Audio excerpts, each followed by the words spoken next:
Hello and welcome to the Flix Forum podcast, where each episode we go back and we look at a Netflix original film in the order of release. This episode we have Netflix 266th film from 2020. It's the Argentine psychological thriller The Crimes That Bind, or Crimenes de familia. It's directed by Sebastian Schindel and stars Cecilia Roth, Miguel, Sola, and Sofia, Gala, Castiglione. I'm Jesse. I'm writing here solo for this one.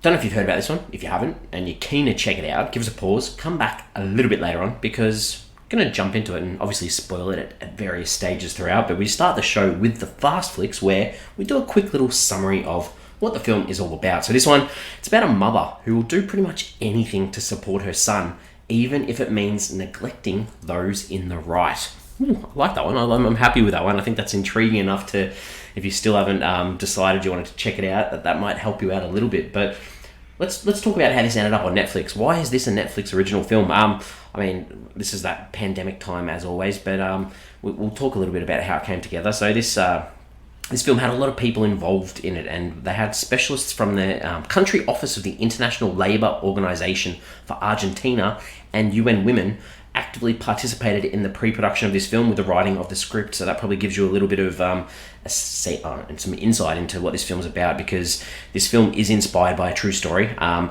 it sort of echoes the real life experiences that women face every day all over the world, and this is meant to reverberate their stories, said Pedro Americo Futaro de Oliveira, who's the director of the ILO for Mexico and Cuba. This was submitted to the Golden Globes for the 78th foreign language film submission, which is a little bit interesting too. Cecilia Roth, one of the stars of this film, she wrote this on her Instagram about the film. So she said 3 years ago, Sebastian Schindel, who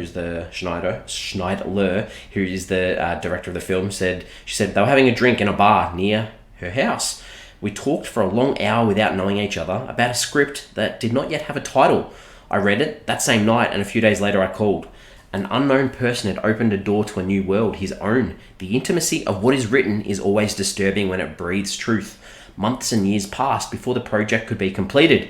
It was shot in 4 weeks with a limited budget, a lot of prior rehearsal, a lot of surgical construction. There was little time, but a lot of dedication from an entire team, one family that would dive into another. It would not premiere in May in Argentina.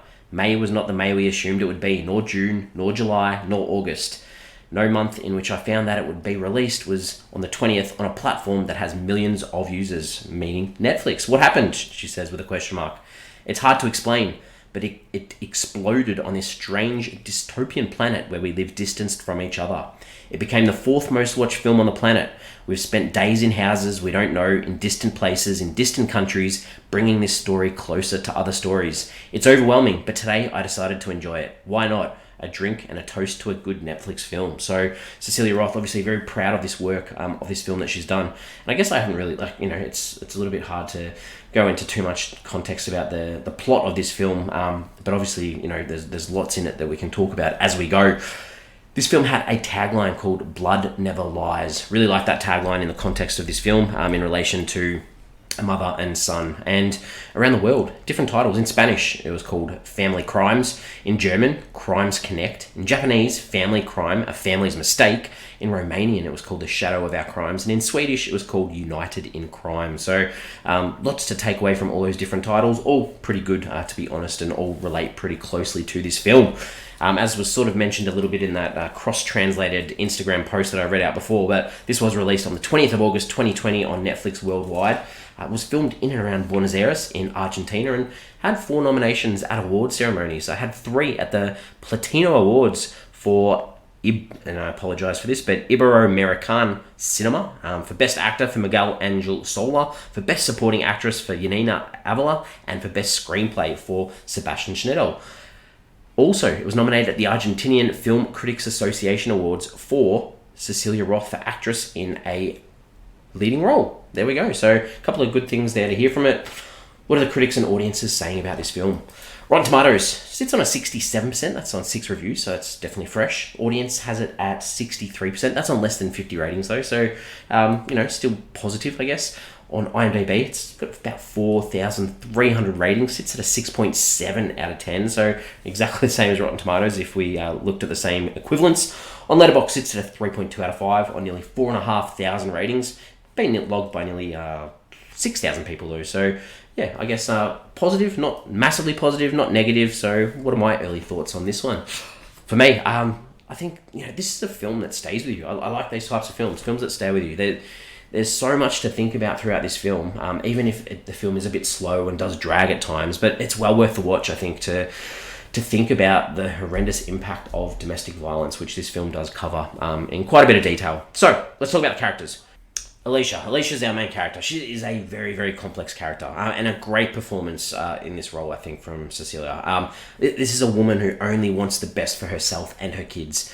However, this does tint her vision of the world, I guess, and she wants to see her grandson and almost replaces the grandson at times because she doesn't have him with her, and she does this by being over the top with Santi, who's their maid's son. And then with her own son, she won't believe that he could be a bad person and will happily pay bribes to play around with evidence for his safety from jail and things like that. And realistically, everything, it's all about her.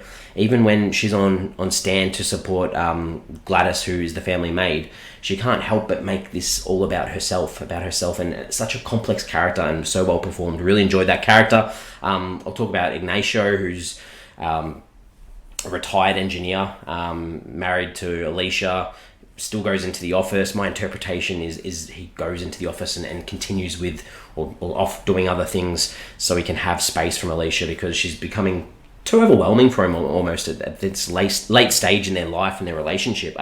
As a father, he wants his son to take responsibility for his actions because he understands the evidence and he wants his son to take a plea and admit to what he's done. And he knows that this is probably the best thing for his son, and he's sick of covering the mistakes of his son and also his wife too with helping his son in doing this. I guess then we talk about the son, Daniel.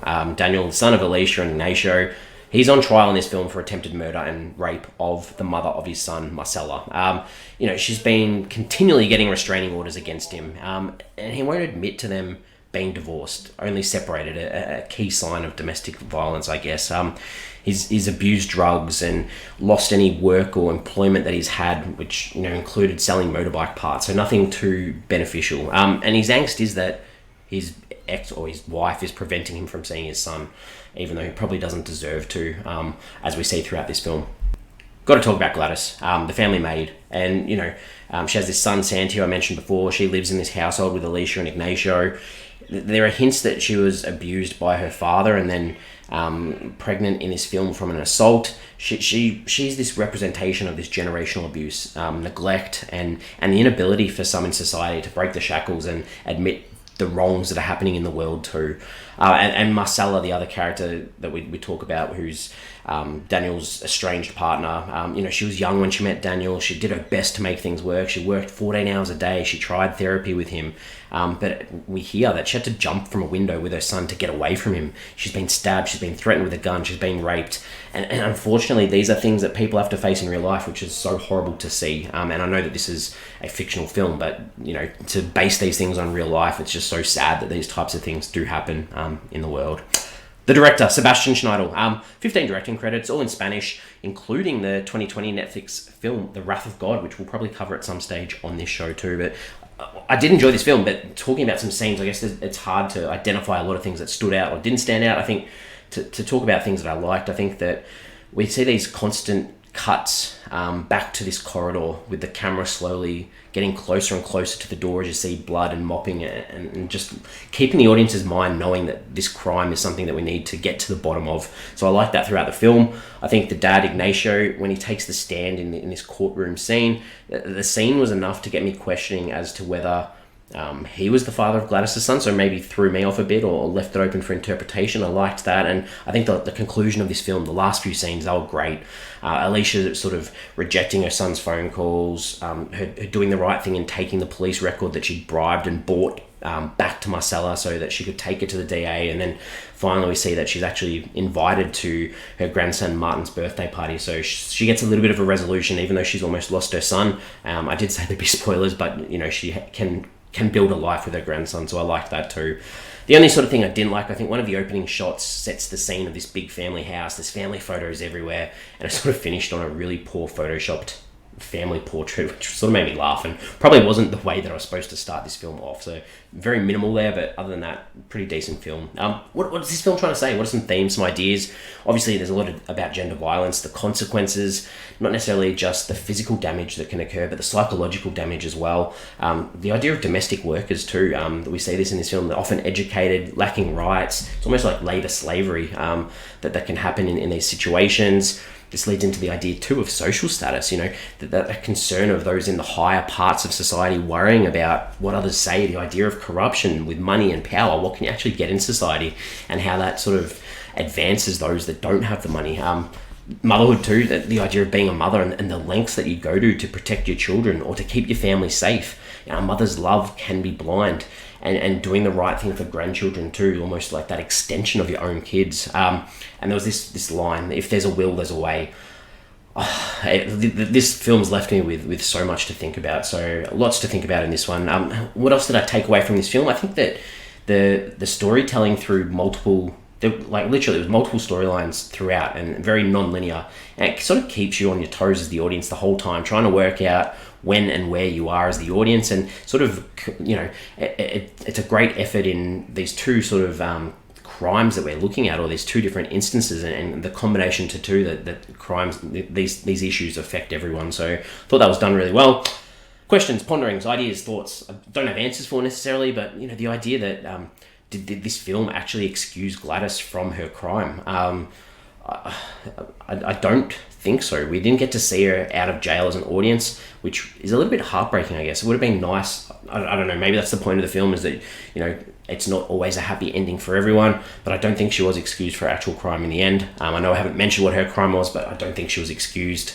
The idea too, is it easier to not see the truth sometimes? I think as a parent, that's possibly true. You don't want to, you want to take your kid's word and believe that they're telling you the truth, even if that truth is completely wrong and covering up some horrible things. And that idea too, what's the most important thing to you? Is it the way that you show yourself to the world? Is it the way that the world looks at you? Or is it your family? Or is it to do what's right? These are all questions that this film helps you contemplate, which are really well done.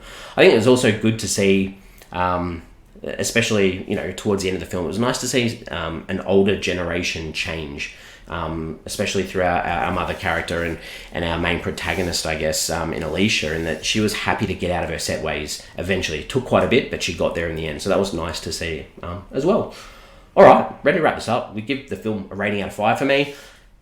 This is well worth a watch. I think while this may appear at times to be a bit of a courtroom drama, it's a lot more than that. There's no big memorable speech, I guess, to prove someone's guilt like we've seen in lots of these big courtroom films, but it's those moments in between and the actions which lead to the outcome that needed to happen, but it's also the way that it gets there, and I think it should be appreciated. So I'm giving this film a 3.5 out of 5. Good score from me. Recommend this film.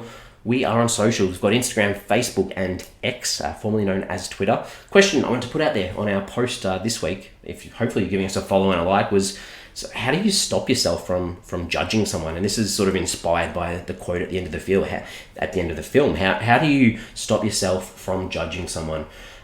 It's a very tricky thing to do, isn't it? Because first impressions are something that people often will judge on, and maybe that's not what we should be doing. We should be taking in the context of everything that's going on around as well. So thanks for hanging around this chat. We're back again next week. Next week we've got another film from 2020, but this one is an action comedy called The Sleepover. This is directed by Trish Ciel. It stars Sadie Stanley, Maxwell Simpkins, Ken Marino, Crete Cicchino, Lucas J, Carla Souza, Anuka Omuka, Eric Griffin, Joe Manganiello, and Malin Ackerman. That's what we've got. Get on board. I'm keen to check it out as we get through these Netflix original films of 2022. Thank you for joining me today. Hope you've enjoyed this chat. Give this film a watch if you can, and I'll see you next time.